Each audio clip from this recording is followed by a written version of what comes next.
Bonjour tout le monde, on commence les festivités avec un sujet qui est festif, on parle d'alcool. Donc je vais parler du rôle des pensées répétitives négatives dans l'envie de consommer de l'alcool chez les étudiants. Je suis en deuxième année et je travaille avec Raphaël Trouillet. Donc pour commencer, je vais vous dire dans quel axe je me trouve. Donc je fais partie du premier axe santé et plus précisément du programme 3, comportement de santé et situations à risque. Et je participe aux actions de recherche sur les processus cognitifs et métacognitifs impliqués dans l'inquiétude et le craving. Et nous avons un partenariat avec l'hôpital de rééducation, de réadaptation et d'addictologie du CHRU de Nîmes, sur l'antenne du Grau-du-Roi. Donc aujourd'hui, je vais simplement vous présenter mon cadre théorique de l'ensemble de mes études de recherche, de toute ma thèse, et vous montrer où j'en suis. Je n'irai pas plus loin dans la méthodo et les résultats, mais si vous avez des questions, on pourra en discuter plus tard. On va commencer par ma première étude. J'ai commencé par m'intéresser à l'inquiétude, qui est une chaîne de pensée et d'images chargées d'affects négatifs relativement incontrôlables. L'inquiétude dans le trouble de l'usage de l'alcool, ou plus communément appelé l'alcoolisme, qui est une pathologie chronique et récidivante, qui est définie par un ensemble de symptômes physiques et comportementaux.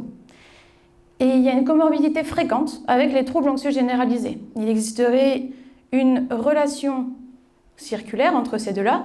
Le trouble de l'usage de l'alcool augmenterait l'anxiété, et enfin l'individu voudrait consommer de l'alcool pour diminuer cet état émotionnel négatif.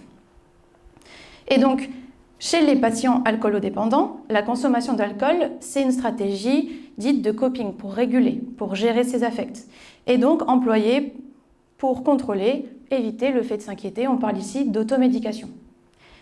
Mais l'alcool pourrait maintenir une forme d'inquiétude particulière et les affects négatifs associés. On voit ici dans le modèle métacognitif du trouble anxieux généralisé des croyances métacognitives.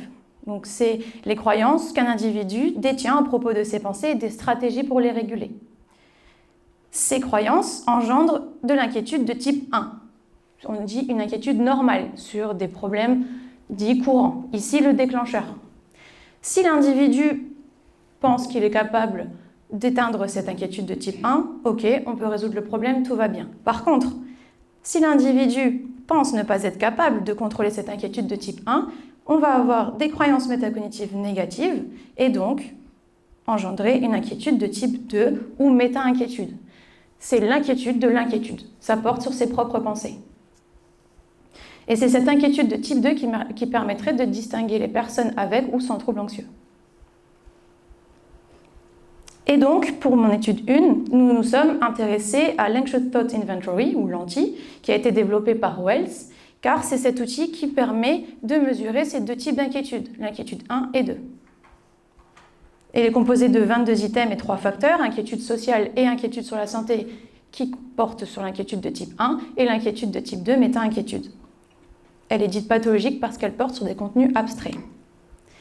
Et à ce jour, cet outil n'a pas été utilisé dans le trouble de l'usage de l'alcool, alors qu'on sait qu'il y a vraiment des phénomènes anxieux. Donc ma première étude dans le trouble de l'usage de l'alcool m'a permis de valider cet outil et d'étudier l'effet causal de la méta-inquiétude sur l'initiation et le maintien de l'inquiétude dans le développement d'un trouble de l'usage de l'alcool. Et donc, est-ce que cette méta-inquiétude permet le diagnostic d'un trouble de l'usage de l'alcool ? Le papier il est prêt à être soumis, on a les résultats, on a déjà recueilli toutes les données.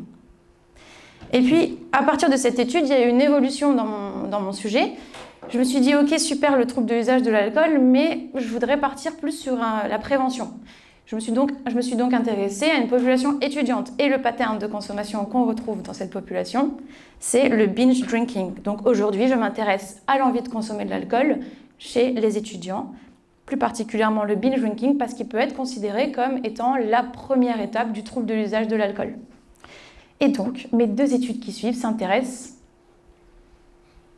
au binge drinking.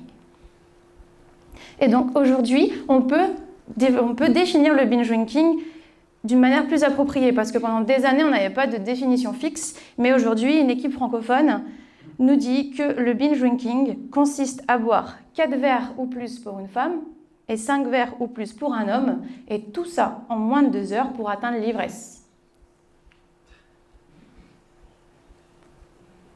Et ça portera aussi sur l'envie irrépressible de consommer de l'alcool, le craving, dans le binge drinking. Et enfin, je parle depuis tout à l'heure d'inquiétude, mais toute la littérature me fait penser qu'il faut aussi prendre la rumination en compte. Et donc, inquiétude et rumination, on parle ici de pensées répétitives négatives. Et sur lesquelles nous allons un peu plus nous attarder dans les deux études qui suivent. Rapidement, un modèle théorique pour vous dire d'où viennent ces pensées répétitives négatives.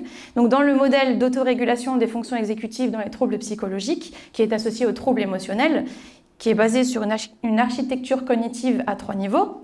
Donc, le premier, c'est le traitement automatique. Ensuite, le traitement volontaire qui exige un peu plus d'attention. Et enfin, tout ce qui est métasystème avec les connaissances et les croyances en soi stockées. Ce modèle, il avance que le dysfonctionnement psychologique est maintenu par un style de gestion des pensées et des affects, des émotions qui implique une réflexion prolongée, comme l'inquiétude et la rumination. Ce style de pensée est appelé le syndrome cognitif attentionnel. Et il pose problème parce qu'il mène à la persistance de ces affects et de ces émotions et de ces pensées négatives. Ce modèle a été appliqué dans les conduites addictives. Ce modèle est en 3 parties, avant, pendant et après la consommation. Moi, je m'intéresse ici à avant la consommation. On s'intéresse donc avec un déclencheur, par exemple un verre d'alcool, qui va mener à des croyances métacognitives négatives à propos du besoin de contrôler ses pensées. Quand je bois, pas besoin de contrôler mes pensées. Et des croyances métacognitives positives à propos des pensées répétitives. Quand je bois, j'ai moins d'anxiété. Boire m'aide à contrôler mes pensées. Et enfin, on voit que ça mène au syndrome cognitif attentionnel, avec rumination, inquiétude, cognition liée au désir et suppression de pensée, tout ça qui mène à une augmentation du craving et des affects négatifs. On voit ici, avec le syndrome cognitif, nos ruminations et inquiétudes, et on parle ici enfin de nos pensées répétitives négatives. Et pourquoi les pensées répétitives négatives? Donc, comme je l'ai dit un peu plus tôt, l'inquiétude et la rumination sont tellement liées qu'on en a fait un seul et même concept. Et aujourd'hui, on sait qu'il y a 2 manières de les gérer. Le mode abstrait, qui est dit inadapté et dysfonctionnel, et le mode concret, adapté et fonctionnel. Il y a très peu d'études qui ont porté sur ces pensées répétitives négatives dans l'alcool, mais 2 équipes françaises l'ont fait et ont montré que le mode abstrait était le mode de pensée des individus alcoolodépendants. Ok, c'est super, donc ça m'a mené à ma 2e étude qui m'a permis d'étudier en laboratoire l'effet causal du mode de gestion des pensées répétitives négatives sur le craving perçu et le rôle modérateur des croyances métacognitives. Donc on est en cours d'analyse des statistiques, les données ont été recueillies à EpsiLab avec OpenSesame et Access. Donc, est-ce que le mode de gestion des pensées répétitives négatives prédit-il le craving ou l'envie de consommer de l'alcool? Et donc, pour la dernière étude, on est à nouveau avec nos pensées répétitives négatives et nos 2 modes de gestion. Donc, on s'est dit, ok, super, on a compris qu'il y avait des modes de gestion, mais c'est ce mode concret qui est dit adapté et fonctionnel, il est très coûteux cognitivement. Donc, pour pouvoir le mettre en place, il faut avoir les ressources cognitives nécessaires et une gestion émotionnelle adaptée. Ici, je m'intéresse principalement aux capacités d'inhibition, le fait de pouvoir couper tout ce qu'il y a autour de nous. Les interférences, on ne les voit plus. Et plus précisément, l'absence de capacité d'inhibition ou impulsivité. Cette capacité d'inhibition, elle est liée à la régulation émotionnelle. Et l'impulsivité, je m'intéresse aux deux pendant l'état et trait. Donc l'impulsivité état, est-ce que dans une situation donnée vous faites preuve d'impulsivité? Donc on parle d'impulsivité comportementale, motrice et temporale. Et est-ce que dans la vie de tous les jours vous montrez de l'impulsivité? Ma 3e étude m'a donc permis d'étudier en laboratoire l'effet des capacités d'inhibition sur la relation entre les modes de gestion des pensées répétitives négatives et le craving perçu. Et donc, est-ce qu'un mode de pensée concret est-il suffisant? Nous avons recueilli les données au printemps dernier sur la plateforme d'études et d'analyse du comportement humain avec OpenSesame et Qualtrics. Donc, Pour résumer, l'objectif de ce travail de recherche, c'est de montrer les relations de cause à effet entre les pensées répétitives négatives et le craving, l'envie de consommer de l'alcool, dans le binge drinking, initialement en population clinique avec un trouble de l'usage de l'alcool et aujourd'hui dans le binge drinking. Je n'ai pas été plus loin sur la méthode et les résultats, mais n'hésitez pas plus tard si vous avez des questions. Et donc, pour conclure, je prends beaucoup de plaisir dans ce travail de recherche. J'apprends chaque jour de nouvelles choses, de nouvelles compétences professionnelles et humaines. Et je vous souhaite à toutes et tous de vous régaler comme je me régale dans ce travail. Et pour les résultats et tout ça, on se voit au doctoral l'année prochaine. Voilà.